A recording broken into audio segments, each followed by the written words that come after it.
তো ছোটোবেলায় ওখানে তো ভীষণ জঙ্গল, আমরা নানা রকম পশু পাখি দেখেছি। দিনের বেলায় পাখির ডাক শোনা যেত, আর সন্ধে হলেই ঝিঝি পোকা আর বাঘ।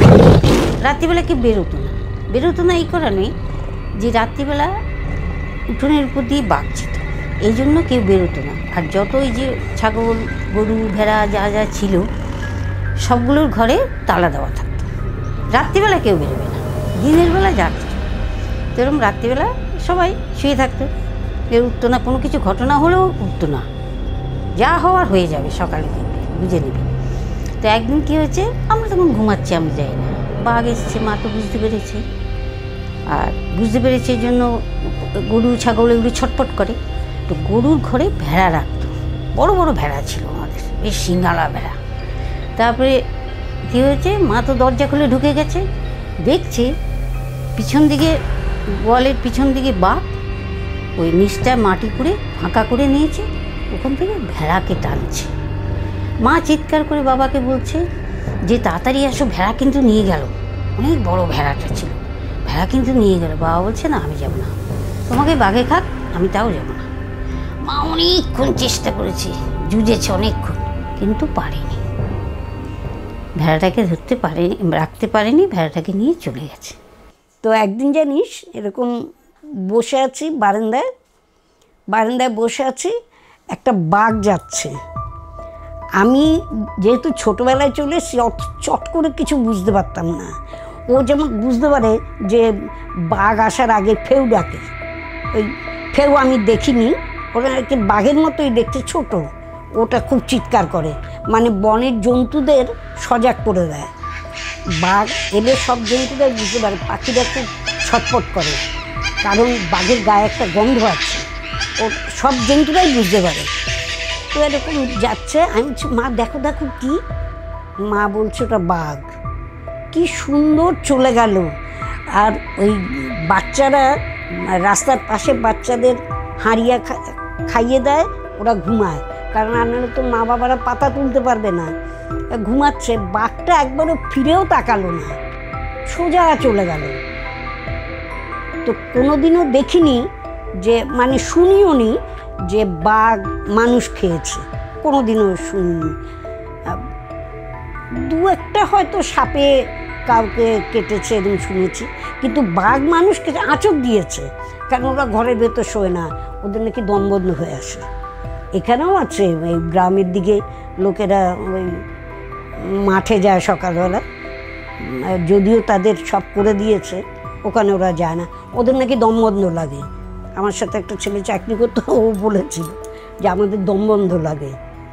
তো যাই হোক, ওই রকম ওখানে ওরা বাইরে শোয়ে, বাঘ ধর লাফ দিয়ে ডিঙোতে গেছে, তখন আঁচড় লেগেছে, কিন্তু কামড়ায়নি কাউকে, এরকম কোনো দিনও শুনিনি যে কাউকে কামড়েছে।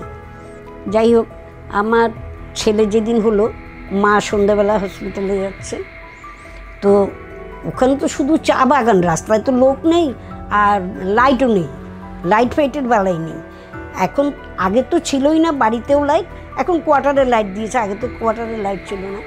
মা যাচ্ছে, তো মা রাস্তার এক পাশ দিয়ে যাচ্ছে, তোরা চিন্তাই করতে পারবি না কীরকম রাস্তা, বিরাট চওড়া চওড়া রাস্তা, কিন্তু চা বাগান, অন্ধকার, চা বাগানের নিচটা তো অন্ধকার, মানে কেউ যদি না দেখিস তাকে বোঝানো যাবে না ব্যাপারটা, বুঝলি।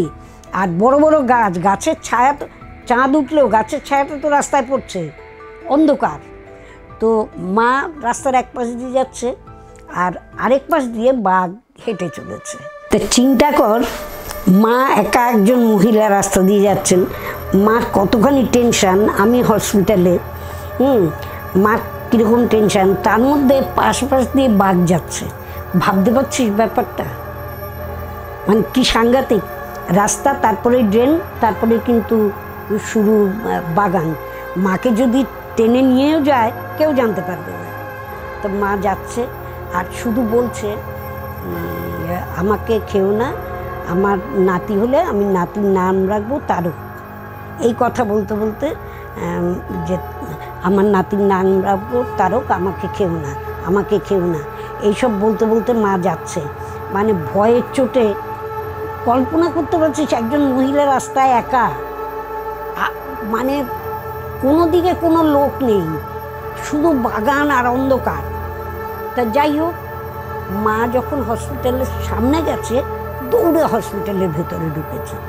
তখন হসপিটালেও তো লোক থাকে, মানে যারা কাজ টাজ করে, ওরা বলছে এই বাবু আনি তুই কুদছিস কেন? কুদা মানে মানে দৌড়ানো। তুই কুদছিস কেন?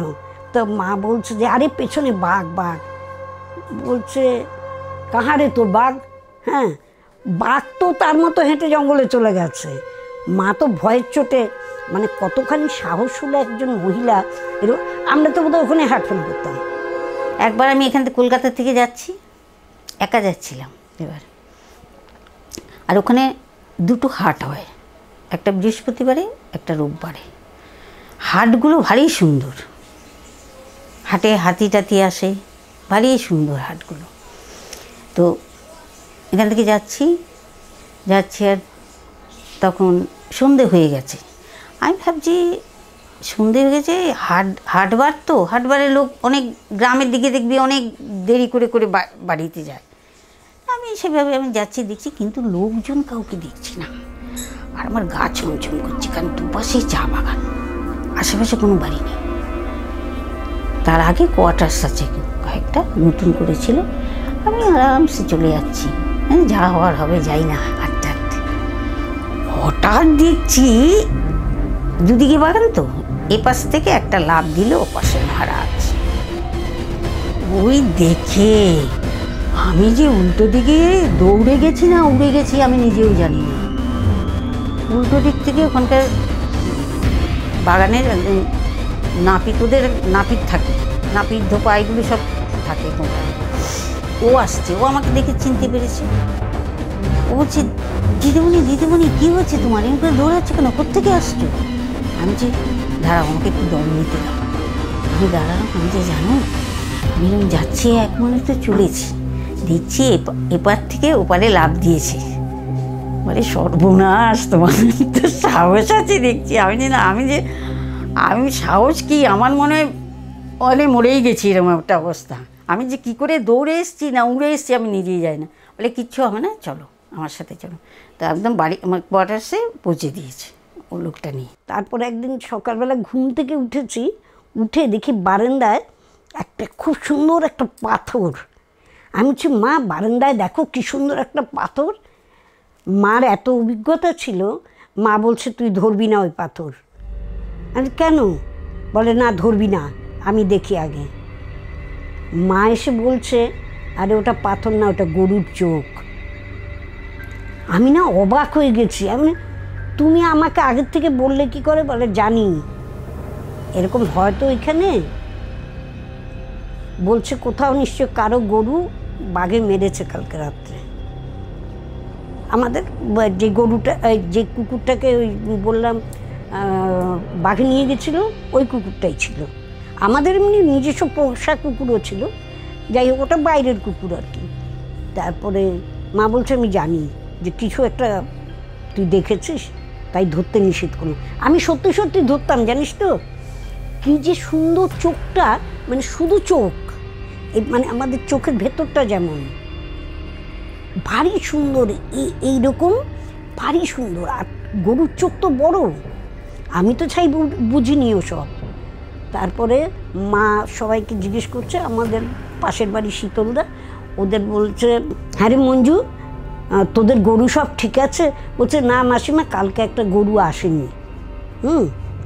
বলছে আসেনি, তাহলে বাঘে খেয়েছে। বলছে মাসিমা আপনি কী করে বুঝলেন? বলে দেখ আমাদের কুকুরটা একটা চোখ নিয়ে এসছে। বলে এটাই বুঝলাম। তারপরে ওরা বেরিয়েছে, কুকুরটাও ওদের সাথে সাথে যাচ্ছে, দেখে সত্যি তাই গরুটাকে বাঘে মেরেছে। আর বাঘে মেরে সাথে সাথে মাংস খায় না, ওই পচিয়ে খায়। বাঘ চিবিয়ে খায় না, চেটে খায়। বাঘের জিভে খুব ধার, যার জন্য শিয়ালরা খুব পাজি। বাঘে মারে, শিয়ালে খায়, কিন্তু শিয়ালে খায়, বাঘ কিন্তু কাঁচা মাংস না পচিয়ে খেতে পারে না। যাই হোক, ওই মা ঠিক বুঝতে পেরেছে যে বাঘ মেরেছে, এবং ওরা তো বললেই ওদের গরু, গিয়ে দেখলো তাই ওদের গরুই মেরেছে। ওখানে ওই রান্নাঘরের জানলার মধ্যে কোনো গ্রিল টিল দিত না, কেন বলতো? ওখানে কাঠ রাখা হতো। এখন গ্যাস ট্যাস হয়ে গেছে, ওই রান্নাঘর থেকে হাত দিয়ে যেন বাইরের থেকে কাঠ নিতে পারে। তো এক বন্ধু মিলে এরকম রাত্রিবেলা রান্না করার জন্য এরকম কাঠ নিতে গেছে, নরম নরম লাগছে হাতে, কাঠের উপর বাঘ শুয়ে আছে কিন্তু নরম নরম লাগছে, খুব ভয় পেয়েছিল। বলছে কি নরম নরম লাগছে? তারপর ছেলেকে ডেকেছে বলে দেখ তো, আলো জ্বালাবি না, দেখ তো এটা কি। ও বলছে মা জানলাটা বন্ধ করো, মহারাজ শুয়ে আছে এখানে। দরজা জানলা সব বন্ধ করে দিয়েছে। ওইরকম ডেঞ্জার জায়গা ছিল ওটা। যে কোনো জন্তুই মানুষকে ভয় পায়, তো ওরাও যে বেরোবে, এখন চারিদিকে লাইট হয়ে গেছে, আগে লাইট ছিল না, যার জন্য ওরা স্বাধীনভাবে বেরোতে পারত। এখন তো লাইট হয়ে গেছে, যদিও রাস্তায় লাইট নেই, কিন্তু প্রত্যেকের বাড়িতে, এবং ওখানে নিয়মে প্রত্যেকের বাড়িতে লাইটের খরচা দিতে হয় না, কোম্পানির খরচা। সবার বাড়ির চারিদিকে লাইট জ্বলবে, লাইট নেবানো কেউ রাখতে পারবে না, লাইট থাকতেই হবে। হ্যাঁ, সবই তো কোম্পানির খরচা, তো লাইট জ্বেলে রাখে, যার জন্য এখন অতটা আসে না। তবুও একদিন আমাদের বাড়িতে তো একটা বাঘ ঢুকে গেছিলো, গেট দিয়ে লাফিয়ে ঢুকেছে, ঢুকে গরুগুলো তো ছটপট করছে, মা রান্নাঘরের পাশেই গরুর ঘর, গোয়াল ঘর, মা তো বুঝতে পেরেছে বাঘ ঢুকেছে। তখন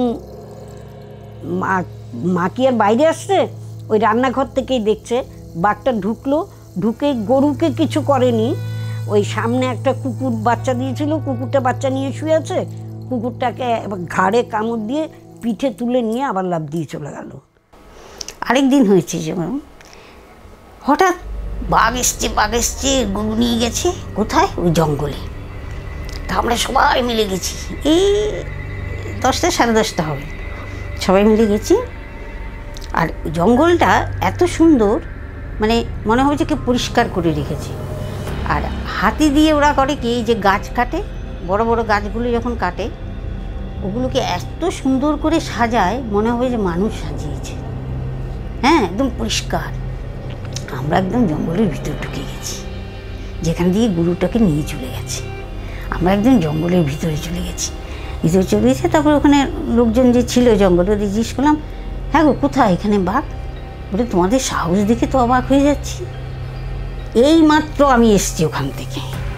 যেই বলেছি আমরা তো উল্টো দিয়ে সবাই দৌড়ে চলে এসেছি। মানে এরকম ছিল ওখানে, বুঝলি। আর রাস্তার দুপাশে, ওখানে রাস্তাগুলো কিরকম জানিস তো, পাথর দেওয়া, মানে পাথর, এরকম ছোটো ছোটো নুড়ি পাথর আছে না, নুড়ি পাথরে।